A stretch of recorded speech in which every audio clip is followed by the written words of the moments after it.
Okay, today I'm going to demonstrate how to log informal CPD hours, for example, a learning activity in your workplace or some self-directed study that you've chosen to undertake.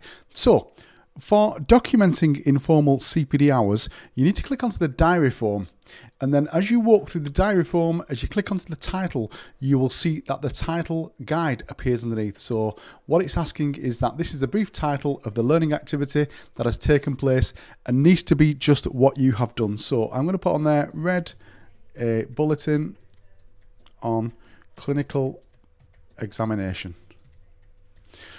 This literally just needs to describe what have you done. That is all it needs to be, which is a searchable title. The number of hours you document is 1, so I'm going to put on there 1 hour and I'm going to put 15 minutes because that's the amount of time that it took me to read this clinical bulletin on clinical examination.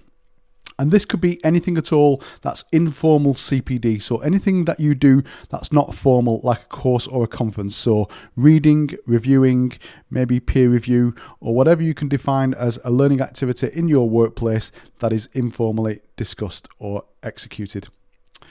Then what you need to do is select the date. So the date, it defines as today's date, but you can backdate this. And you can equally forward date this. So if you're planning to do some CPD activity for the future, you can forward date or back date using this exact same form to make it simple for you. If this event is longer than 24 hours, you can select this option here and you can put an end date in there, and that indicates that this event has gone longer than 1 day period or an event over a 24-hour period. The governing body should always default to yours, so that should be IDMSC. Then the options are arranged in. So this is going to be how you've taken part in this activity. So it might be yourself as a student at college or yourself as a student at university. The category this activity relates to is then choosable from this expanding list. And I'm going to put on here reading or reviewing, but there's an extensive list on there for you to choose from. And then you can select these options here. What did you do?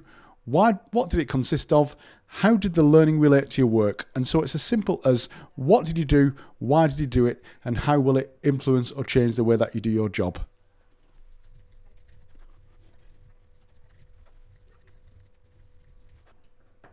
Once you've completed your information and you've checked for spelling, what you can do then is you can go to, once you've completed these sections, if there is a website address relating to the learning or the reading or reviewing, you can enter the website address there by simply copying and pasting the address.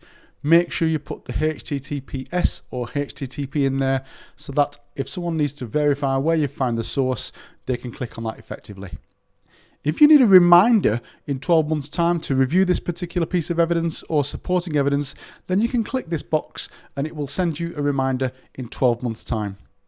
If you want to attach some evidence to this particular learning activity, simply click on the Browse option and you can select some evidence from your desktop. This could be anything at all, like a certificate or a PowerPoint or an upload. Once you're happy with that, simply click Save and Close or Save and Continue, and then your CPD will be saved on the system and be able to be reviewed, as you can see at the top. Read a clinical bulletin or examination, all green because it's fully completed, and it's a diary entry where you can now preview, edit or delete that specific entry. Again, if you have any questions, please just click the help option at the bottom right hand side where our support team will be happy to help you with any questions you might have.